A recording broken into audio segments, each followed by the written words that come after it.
It happened on Christmas Eve, in the middle of a room filled with warm lights, polished silverware, and 22 people who had no idea they were about to witness the moment my entire world changed. My name is Emma Reed, and that night I learned how quickly respect can shatter, the same way a treasured object hits the floor and breaks.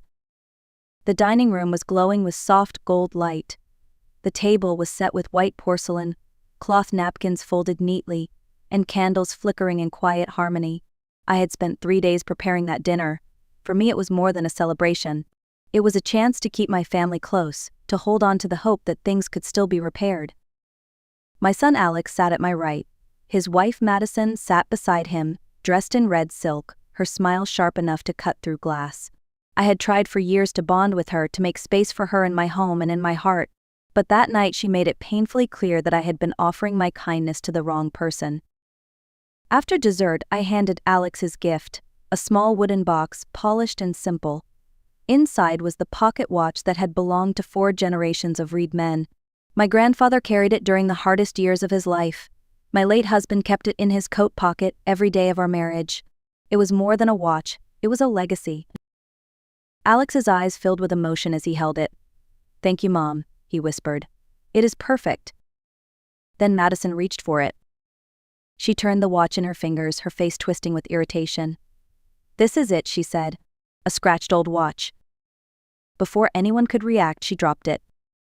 The sound echoed across the table, a clean, sharp crack that silenced the entire room. The crystal shattered on the hardwood floor. No one moved, no one spoke. And Alex, my only son, sat frozen beside her. 38 seconds passed before he said anything, long enough for me to understand exactly how alone I truly was. That was the night everything broke, not just the watch but the last piece of patience I had left. Long before that Christmas night, long before Madison ever walked into our lives, the watch had been a symbol of everything my family stood for. To understand why its loss cut so deeply, you would need to know where it came from and what it meant. I grew up in a small town outside Nashville. My family did not have much, but we had grit. My grandfather, Henry Reed, ran a modest hardware shop with a stubborn kind of pride. He believed in working with your hands, in fixing what was broken, and in treating people with decency, even when it was not returned. When he turned 21, Henry's father gave him the pocket watch. He told him that a man's worth was measured not by the money he made, but by the integrity he carried. My grandfather wore that watch every day until he handed it to my husband, Daniel, the year we married. Daniel kept the same tradition. He carried it with him when we opened our first hardware store, when Alex was born, even during the long nights when we had barely enough money to keep the lights on. Before he passed, he placed the watch into my palm and said something I never forgot: "Protect the legacy, Em, and protect our boy." So I did. For more than 20 years, I ran the business alone. I woke up before sunrise, balanced inventory by hand, and rebuilt what life tried to take from us. Alex grew up in that store. He learned how to stack lumber, how to talk to customers, how to show up even when he was tired. We were a team in every sense of the word. Which is why it hurt so deeply to see how far we had drifted. The boy who once held my hand as we locked up the shop at night was now a man who could not look me in the eyes while his wife insulted everything his father and grandfather had built. That watch was never about its value, it was a reminder of where we came from. And on that night, when it cracked against the floor, something inside me cracked too. Madison Quinn entered our lives on an ordinary afternoon, the kind of day you forget, until something unforgettable happens. Alex met her at a local business conference in Phoenix, where she introduced herself as a branding consultant for small companies. She had a firm handshake, a polished smile, and an online presence that sparkled brighter than any truth behind it. From the moment I shook her hand, something in my chest tightened. It was not jealousy. It was not fear of losing my son. It was instinct, the kind mothers learn to trust after years of raising children and watching people come and go. Madison looked at Alex the way a real estate agent looks at a house she wants to flip, calculating, appraising, already planning the remodel. At first, everything seemed harmless. She laughed at Alex's jokes, complimented his ambition, and pretended to take interest in our hardware stores. She would sit in my kitchen with a cup of tea, legs crossed, a perfect smile on her face, asking questions that sounded caring but pried a little too deeply. How much revenue do the stores make each quarter? Does Alex have access to all the accounts? Do you ever think about retiring early? I answered politely, but inside my guard grew taller by the week. Within 3 months, Alex was head over heels. Madison posted photos of their dates online, each one filtered to perfection. She called him her forever person, her better half, her future. Her captions were sweet, but her eyes never smiled in them. I tried to reason with Alex. You barely know her, I said. Love takes time. He shrugged it off. You worry too much, Mom. Madison understands me. She makes me feel seen. That sentence echoed in my mind, not because it was true, but because I knew exactly how it had been planted. Madison was smart, beautiful, charming when she needed to be, and beneath that charm was a quiet hunger I could not yet name. But soon enough she would make it clear. Not long after the wedding, the atmosphere in my home began to change. At first it was subtle, almost easy to dismiss. A comment here, a suggestion there.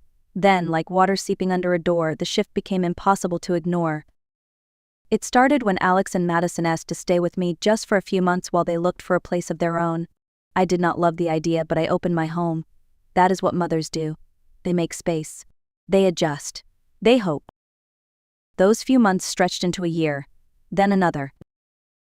Madison treated my house as if it were an outdated showroom waiting for her approval. She moved decorations, replaced throw pillows, and rearranged furniture without asking. One afternoon I came home to find the framed photo of my late husband and me taken on our 10th anniversary missing from the living room wall. Where is my picture? I asked. She gestured casually toward the hallway. I put it in your room. The living room should feel modern. Personal items make it look old. Old. That was the word she used often, as if it were an insult instead of a stage of life she would one day reach. Her mother, Donna, arrived next, suitcases in hand, no warning, no request. She claimed she had been evicted and needed a place to recover. Before I could finish processing her story, she had chosen the guest room and settled in like a long-term tenant. From that day on, both women acted as though my home belonged to them. They whispered whenever I walked into a room. They criticized my cooking, my clothes, even the way I folded laundry. Alex tried to ignore it, but slowly I watched him drift further from me, wrapped in the fog of their influence. The home I had built with love and memory became unrecognizable, a place where my presence felt like an intrusion, a place where I suddenly needed permission to exist. And for the first time I wondered just how much more I would lose before the truth finally came out. The turning point came on a quiet Wednesday afternoon. I was reviewing routine store invoices when something unusual caught my eye. A charge from a luxury boutique I had never heard of. At first I assumed it was a mistake, but then I found another charge, and another, each one larger than the last. Confusion became unease. Unease became dread. The company credit card that Alex used for vendor payments and travel expenses suddenly showed purchases from high-end restaurants, designer stores, and spa packages, none of which had anything to do with hardware, lumber, or tools. I waited until he came home. Alex, what are these charges? He barely looked up from his phone. Oh, those, Madison needed a few things. It is fine, Mom. We are married. What is mine is hers. I felt my stomach drop. Married or not, the company card was not his personal wallet. It was the lifeline of our family business. When I pressed further, Madison appeared in the doorway, arms crossed, voice dripping with annoyance. Why are you interrogating him? He bought gifts for his wife. That is normal. You make it sound like a crime. It is not about gifts, I said quietly. It is about boundaries. She laughed, a soft, dismissive sound. Boundaries. That is a funny word coming from someone who cannot cut the cord. Alex stiffened.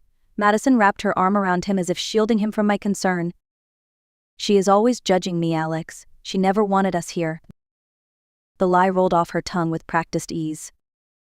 That night, after they retreated upstairs, I sat alone at the dining table with my laptop and opened every account tied to the company. What I found turned my fear into cold, silent rage. Over the past 3 years, Madison had spent more than $1.7 million. Company vehicles, resort trips, designer jewelry, private spa clubs, and a wedding so extravagant it swallowed nearly a year of profits. And Alex had no idea. He thought they were sharing expenses. He thought Madison was managing their budget responsibly. But she had created a world made of illusions, funded by the business I had sacrificed my life building. That was the night I realized this was not simply a matter of personality or misunderstanding. It was exploitation. Calculated and deliberate. And it was only going to get worse. 2 weeks later, everything became unmistakably clear. It happened on a late Friday afternoon when I came home earlier than usual. I had closed a major wholesale contract and wanted to share the good news with Alex. I walked quietly through the hallway, expecting to find him in the kitchen. Instead, I heard Madison's voice. She was on a video call, speaker on full volume, her tone nothing like the sugary sweetness she used around Alex. "I swear I cannot take it anymore," she complained. "Living here is exhausting, but it is fine. A few more months and this whole place will be ours." My heart stumbled. Her friend asked, "What if she leaves everything to someone else?" Madison laughed, a sharp, confident sound. "She will not. Emma is predictable. She will give everything to Alex. And when he inherits, I inherit. That is how marriage works." I stood frozen in the hallway, gripping the wall to steady myself. My pulse hammered in my ears, but I forced myself to listen. "Alex does whatever I tell him," Madison continued. "He thinks he is protecting me. Please, I can manipulate him with 2 sentences." Everything inside me went still. This was no misunderstanding, no miscommunication, no harmless selfishness. This was a plan. A plan she had been crafting since the day she set foot in our home. Carefully, quietly, I stepped back down the hallway, out the door, and sat in my car. I played the recording I had captured on my phone, her voice echoing back at me. For the first time since she entered our lives, I saw her without illusions. And I understood exactly what I had to do. When Christmas Eve arrived, the house looked warm and peaceful from the outside. Lights glowed along the porch rail, the tree sparkled in the corner, and the dining table was set for 22 guests. But beneath all that beauty was a calm I had constructed with purpose. This was the night I would finally put an end to everything. Madison entered in a shimmering gold dress, her confidence as bright as the sequins on her sleeves. Donna followed, smiling as if she owned the place. Alex stayed close to them, unaware he was standing at the edge of a truth that would change his life. Dinner moved along smoothly. Laughter, small talk, clinking glasses. Madison posed for photos like she always did, positioning herself near the tree, then near the fireplace, then at the head of the table. Every shot carefully angled, every smile rehearsed. After dessert, I stood. "It is time for gifts." Madison clapped her hands, thrilled. I ignored her excitement and handed Alex a small wooden box. His face softened when he saw what was inside. "Mom, you restored it," he whispered. Before he could say more, Madison snatched the watch from his hands. "Let me see what has you so emotional." She turned it over once, twice, then sighed loudly. "It is the same old thing. I thought it would at least be worth something." Then she dropped it. The watch hit the hardwood floor with a crisp crack that sliced through the room. Gas rippled across the table. Donna covered a laugh with a napkin. Alex stared in shock, frozen again, just like before. This time I did not let the silence linger. "Since we are being honest tonight," I said, "I have a few things to share as well." I walked to the sideboard and picked up a thick folder. Inside were the printed financial statements, every charge she had made on the company account, highlighted and totaled. $1.7 million. The room shifted. Chairs creaked. Someone whispered under their breath. Then I pulled out my phone and pressed play. Madison's voice filled the dining room. Every word she had said, every plan, every manipulation, every lie. When the recording ended, the house felt impossibly still. Madison's face drained of color. Donna looked ready to faint. Alex stared at me, eyes wide, breathing uneven. I finally turned to Madison. "Your car is being repossessed tonight. The keys, please." A tow truck's headlights flashed through the window at that exact moment. And for the first time since she entered my life, Madison Quinn had nothing left to say. For a long moment no one in the room moved. Madison stood frozen beside the table, her fingers curled tightly around the back of a chair as if it were the only thing keeping her upright. Donna stared at the floor, avoiding every set of eyes in the room. And Alex, my son, looked like a man watching the pieces of his life fall apart in slow motion. "Mom," he whispered, barely breathing, "is all of this true?" I nodded once. Every word. He swallowed hard, turning toward Madison. She would not look at him. Her eyes stayed fixed on the folder of financial statements, as if staring long enough might change the numbers printed on the page. Madison finally lifted her chin. "This is an attack," she snapped. "She planned this to embarrass me. She hates me. She always has." "This is not about hate," I said quietly. "It is about responsibility."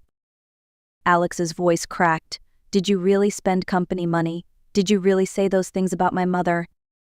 Madison opened her mouth but no sound came. For the first time, she seemed unsure of her own words. Alex pressed a hand to his forehead. "All this time I thought Mom was being unfair. I thought you were the one being hurt. But it was all lies. All of it." Madison reached for him. "Alex, baby, listen." He stepped back so quickly she froze mid-sentence. "Do not call me that," he said, voice hollow. "Not right now." His face crumpled. "I let you come between us. I believed things that were never true. I treated my mother like she was the problem when she was the only one trying to protect me." I walked toward him slowly, placing a hand on his shoulder. "You see clearly now. That is enough." Tears slipped down his cheeks, quiet and unsteady. "I am so sorry, Mom." Around us the guests shifted awkwardly, unsure whether to stay or slip away. But in that moment, nothing and no one mattered except the truth finally settling into place. My son had woken up. And once you see the truth, you cannot unsee it. 3 days passed after the Christmas disaster, and in that short time, Madison's perfect world began to crumble piece by piece. Influence, after all, is a fragile thing. It shines brightly online, but it shatters quickly when real life steps in. On the morning of the 3rd day, she showed up at my store. No makeup, no polished hair. Her coat wrinkled, her eyes swollen. She looked nothing like the woman who used to glide through my kitchen with a camera in hand. "Emma," she said, her voice shaking, "we need to talk." I set aside the inventory list in front of me. "About what?" "Everything is falling apart," she whispered. "I lost 2 brand deals. People are calling me a liar. My followers are turning against me. And Alex, he blocked my number." She paced the office, running her hands through her hair. "I do not know what to do. I need help." I watched her quietly, not with anger, not with satisfaction, simply with understanding. Life was finally showing her what accountability felt like. When she finally stopped pacing, she faced me with trembling lips.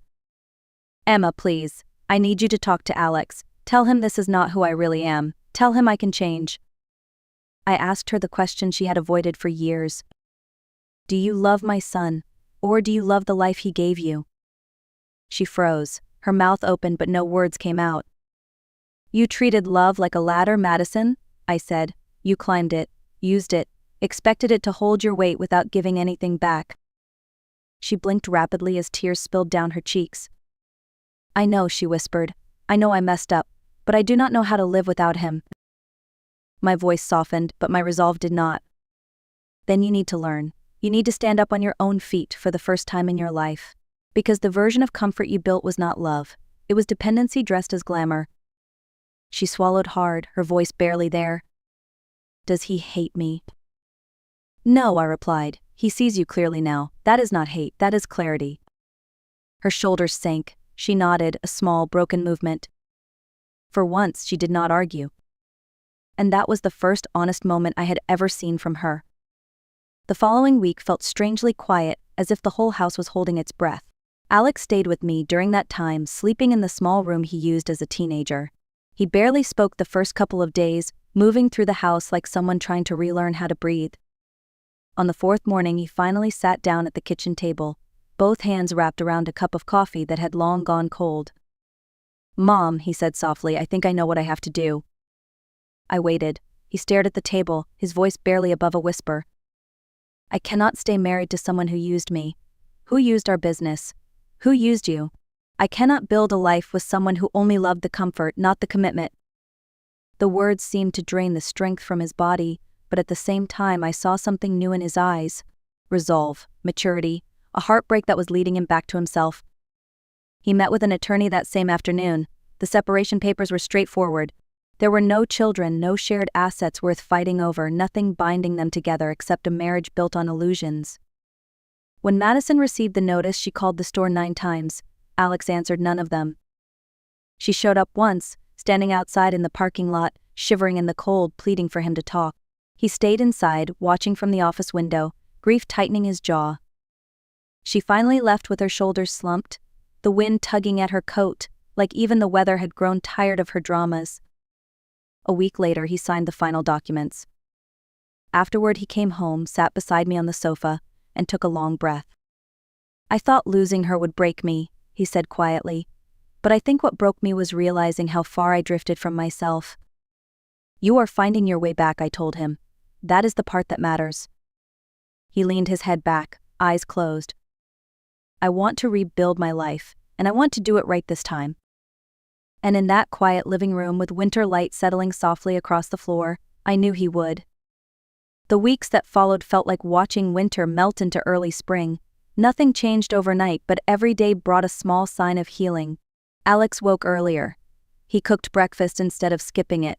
He started jogging again, the way he used to before his life became tangled in Madison's expectations. One morning he came into the kitchen wearing his old work shirt, the navy one with the faded store logo. "I want to go back," he said. "Not as a manager, not as the owner's son. I want to start where I should have started years ago. Stocking shelves, helping customers, earning my place back." The pride that filled my chest was quiet but strong. I nodded. "Then that is exactly what you will do." And he did. For the first time in years, Alex walked into the store with humility instead of assumptions. He swept floors, unloaded trucks, stacked merchandise, and asked questions instead of pretending he already knew the answers. The employees noticed. They respected the effort, the change in his tone, the way he listened instead of leading with ego. I watched from a distance at first. Then one afternoon I saw him laughing with a customer, genuinely laughing, and I realized he was not just rebuilding his job. He was rebuilding himself. At home we talked more, not about Madison or the past, but about the business, about life, about the future. Sometimes we sat outside on the porch, sipping tea in the cold evening air, letting silence speak for us. Sometimes healing does not come from big speeches, it comes from small consistencies. One evening he handed me a small velvet pouch. "Open it," he said. Inside were the repaired pieces of the pocket watch, the glass replaced, the chain polished, the hands moving again. "It looks exactly the same," I whispered. He smiled softly. "It will last another 4 generations if we take care of it." As I held it in my palm, warm from his hand, I knew the truth. Some things break so they can be rebuilt stronger, and some relationships are worth the work it takes to restore them. A full year passed before I fully understood how much life can change when truth is allowed to step in. The following Christmas arrived quietly, without extravagance or tension, without rehearsed smiles or hidden agendas. It was the first holiday in a long time that felt like home. The house was warm with simple decorations, pine branches on the mantel, a single strand of lights around the window. No gold sequin dresses, no staged photos, just peace, the kind of peace that settles in slowly, filling the spaces where chaos once lived. Alex arrived early carrying a plate of homemade rolls. He looked healthier, more grounded, more himself. Months of steady work and honest reflection had softened his shoulders and sharpened his focus. He was no longer a man trapped inside someone else's expectations. He had grown back into the man his father would have been proud of. During dinner, he reached into his coat pocket and placed a small wrapped box in front of me. "Open it," he said. Inside was the restored pocket watch, gleaming with new life. The engraving had been polished, the hands moving in steady rhythm. "I wanted you to have it back today," he said. "I think Dad would want it this way." I closed my hand around the watch, feeling the weight of every generation that had carried it. My grandfather, my husband, my son. The legacy was not just in the metal, it was in the resilience behind it. Later that night, as we stood by the window watching snow fall across the yard, Alex spoke quietly. "Mom, thank you for not giving up on me." I smiled. "We all lose our way sometimes. What matters is finding the road back." He nodded, his breath fogging the glass. "I am ready for whatever comes next." And I believed him, because the past year had taught us something powerful. Families can break, hearts can crack, traditions can falter. But with truth, courage, and time, some legacies do more than survive. They shine brighter than before,